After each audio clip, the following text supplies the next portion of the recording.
Fico impressionado com esses pastores que falam que Deus é perfeito e tal. Acho que eles nunca leram a Bíblia, ou se leram, só dão valor às partes que lhes interessam. Vamos ver o que a Bíblia diz sobre Deus? De acordo com os Salmos 139:4 e Romanos 16:27, Deus tem onisciência, ou pelo menos sabe muito, mas vou considerar como onisciência. Em Gênesis 17:1 e Apocalipse 1:8 é afirmado que Deus é todo-poderoso, que é sinônimo de onipotência, mesmo que tenha umas coisas que ele não pode fazer, como diz Malaquias 3:6.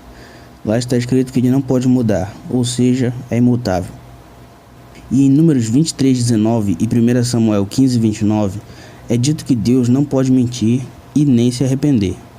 Em Isaías 40:28 é dito que Deus é eterno, ou seja, imortal. Em Deuteronômio 7:9 e 1 Coríntios 10:13 é dito que Deus é fiel. Em Salmos 139:8 é dito sobre a onipresença de Deus. E aos que dizem de boca cheia que Deus é amoral, eu digo que a Bíblia discorda de vocês. Podem abrir em Marcos 10:18 e lerão que Deus é bom. Outra coisa que atribuem a Deus é que ele é impecável. Não consegui achar evidência na Bíblia, mas isso faz muito sentido, já que de acordo com 1 João 3:4, o pecado é transgressão da lei. E no relato do Êxodo 20, é dito que os 10 mandamentos são ideais do próprio Deus. Então vou considerar que ele é impecável. Recapitulando, Deus é onisciente, onipotente, onipresente, onibenevolente, imortal, imutável e impecável. Agora eu vou ler Gênesis 6:6, o verso que eu gosto de chamar de calcanhar de Aquiles de Deus. O verso diz: Então se arrependeu o Senhor de ter feito o homem na terra, e isso lhe pesou o coração. Tem tanta coisa errada aí que eu nem sei por onde começar.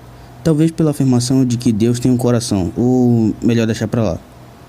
Primeiramente, tenho que apontar um ponto pertinente. Em Gênesis 1:27, é dito que o homem foi feito à imagem e semelhança de Deus. Ou seja, a falha do ser humano é apenas um reflexo de Deus. Ou então o ser humano foi mal feito, mas isso iria contra o verso 31 do primeiro capítulo. Então a primeira hipótese está certa. Além disso, isso vai contra a ideia de que Deus é imutável, já que ele mudou de opinião a se arrepender de suas obras.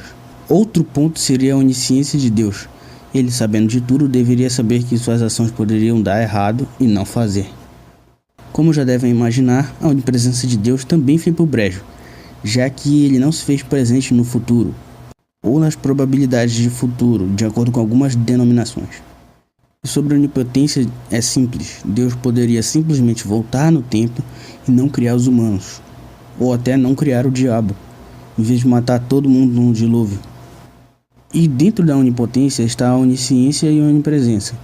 Se Deus não pode ser onisciente ou onipresente, ele não é onipotente. Deus pecou a matar o pessoal malvado antes do dilúvio, já que nos 10 mandamentos está escrito, não matarás. E acho que nem preciso falar sobre os recém-nascidos que foram mortos por Deus. Esse fato extermina a bondade divina. E o que sobrou de Deus foi imortalidade. Ora, mas isso qualquer Deus mitológico tem. E sobre a fidelidade de Deus vou fazer um vídeo só sobre isso. E não pense que esse verso de Gênesis é apenas um caso isolado. Em Êxodo 32:14, Deus se arrepende de novo. E o que foi dito anterior também se aplica nesse. E se pensa que eu acabei, você está enganado, porque ainda tem mais coisa de errado em Deus.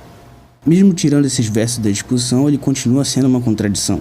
Um Deus onipotente, onipresente e onisciente não pode existir, pois esse conceito por si só é contraditório.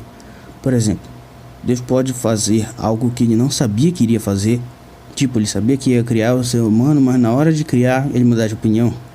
Se ele não pode mudar de opinião, ele não é onipotente. Mas se ele pode fazer algo que ele não sabia, ele não é onisciente. Outra questão seria a onipresença. Onipresença significa presente em todos os lugares, inclusive presente até no inferno. Se ele está presente em todos os lugares ao mesmo tempo, isso significa que ao mesmo tempo que ele está com você na igreja, ele está em um prostíbulo ouvindo a garota de programa dizer: "Oh meu Deus, Jesus, Maria, José, oh." Você acha mais fácil Deus existir com um monte de regras e exceção de contradição humana, ou simplesmente não existe esse Deus? Por isso eu digo que é um absurdo que alguém afirme que esse Deus existe. Por hoje é isso. Até a próxima.